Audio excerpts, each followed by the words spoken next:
Masih di Buletin Jateng dan DIY pemirsa, usulan penghapusan larangan prajurit berbisnis dalam revisi Undang-Undang TNI menuai kontroversi. Selain dinilai dapat mengganggu profesionalisme TNI, legalisasi anggota TNI untuk berbisnis dikhawatirkan akan melembahkan usaha militer dalam menjaga pertahanan negara.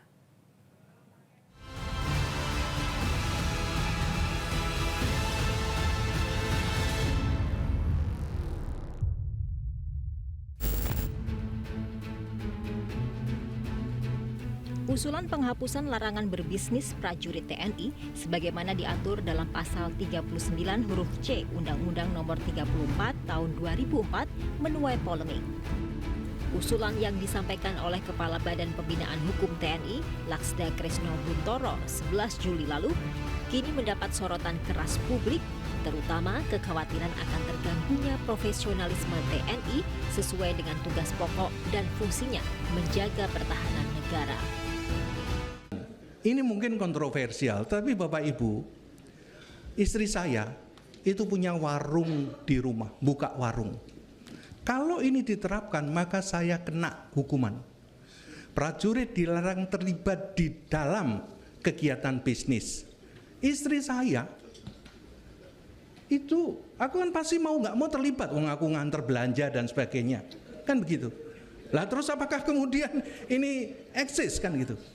Sekarang ini kalau saya diperiksa saya bisa kena. Oleh karena itu kita sarankan ini dibuang. Mestinya adalah yang dilarang adalah institusi TNI untuk berbisnis. Tapi kalau prajurit mau buka warung kelontong aja enggak.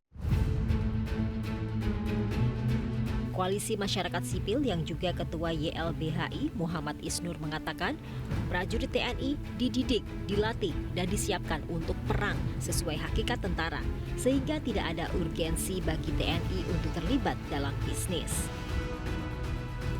Namun Kepala Staf Angkatan Darat Jenderal TNI Maruli Simanjuntak meyakini penghapusan pasal ini tidak akan menjadi masalah.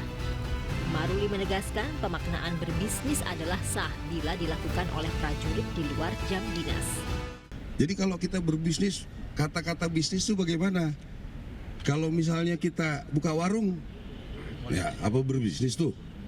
Ya kan? Kalau misalnya jual beli apa misalnya motor atau apa, ya kalau dia belinya benar tidak mempergunakan itu ya.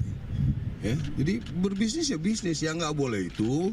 Saya tiba-tiba ngambil alih menggunakan kekuatan. Jadi nggak ada masalah mau bisnis. Emang kalau saya mau jualan apa gitu jadi agen yang legal ya, kenapa nggak boleh? Karena batasan bisnisnya kan susah nih, ya. Masa kalau misalnya sampingan kita terus jualan rokok karena memang kurang uang, kan halal. Kan di luar jam kerja. Kecuali kalau media masuk harus beli rokok saya, itu nggak boleh tuh, ya kan? Gitu, ya kan? Nggak bisa terlalu diiniin lah. Direktur Eksekutif Amnesty International Indonesia, Usman Hamid menyebut, usulan penghapusan larangan TNI berbisnis bukan hanya berdampak pada profesionalitas TNI. Pasalnya, jika larangan berbisnis prajurit TNI dihapus, maka bukan tidak mungkin akan berpengaruh pada lemahnya usaha militer menjaga pertahanan negara. Usman menegaskan urgensi revisi Undang-Undang TNI bukan dengan mencabut larangan berbisnis prajurit, namun untuk memastikan kesejahteraan seluruh anggota TNI terjamin dengan anggaran negara. Hal senada juga disuarakan oleh pengamat militer dari Institute for Security and Strategic Studies, Khairul Fahmi, yang menyatakan lebih baik secara organisasi maupun individu prajuritnya, TNI tetap fokus untuk mempertahankan dan melindungi keutuhan negara, bukan berbisnis.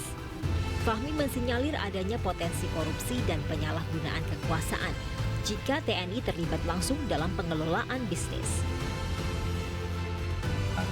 Yang pertama alasan profesionalisme. Nah, yang kedua adanya potensi konflik interest, ya. Keterlibatan dalam bisnis bisa menghadirkan konflik kepentingan, di mana kebijakan, keputusan dan langkah TNI berpeluang dipengaruhi oleh kepentingan bisnis daripada kepentingan nasional. Nah, kemudian alasan ketiga, ini penting juga adanya potensi korupsi dan penyalahgunaan kekuasaan. Dan ini catatannya adalah sepanjang dimaknai sebagai entitas korporasi gitu ya, itu adalah untuk memastikan bahwa fokus utama mereka tetap pada tugas pokok. Apa itu tugas pokoknya? Menegakkan kedaulatan, mempertahankan keutuhan negara, melindungi keselamatan bangsa, dan menjaga keamanan nasional. Pasca reformasi TNI yang dituangkan dalam Undang-Undang Nomor 34 Tahun 2024 tentang TNI pada pasal 76 disebutkan bahwa TNI dilarang melakukan kegiatan bisnis secara langsung. Usaha yang diizinkan untuk mengelola setiap kegiatan komersial yang dimiliki TNI hanyalah melalui koperasi atau yayasan. Namun kenyataannya sudah menjadi rahasia umum. Banyak oknum prajurit TNI yang berbisnis baik dalam jasa pengamanan kepada perusahaan atau pengusaha. Bahkan dalam beberapa kasus, banyak oknum TNI yang diduga menjadi backing kegiatan perusahaan pertambangan.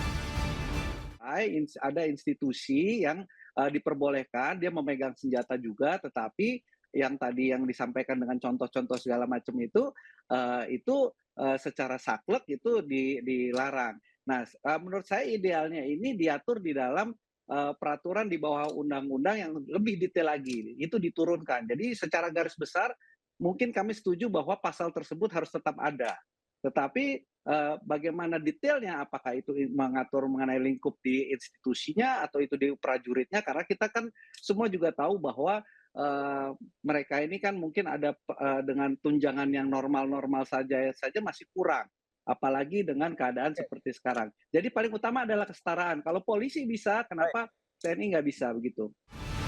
Tak bisa dipungkiri, tingginya biaya hidup di masa kini membuat semua pihak harus menyesuaikan, tak terkecuali para aparat TNI dan Polri.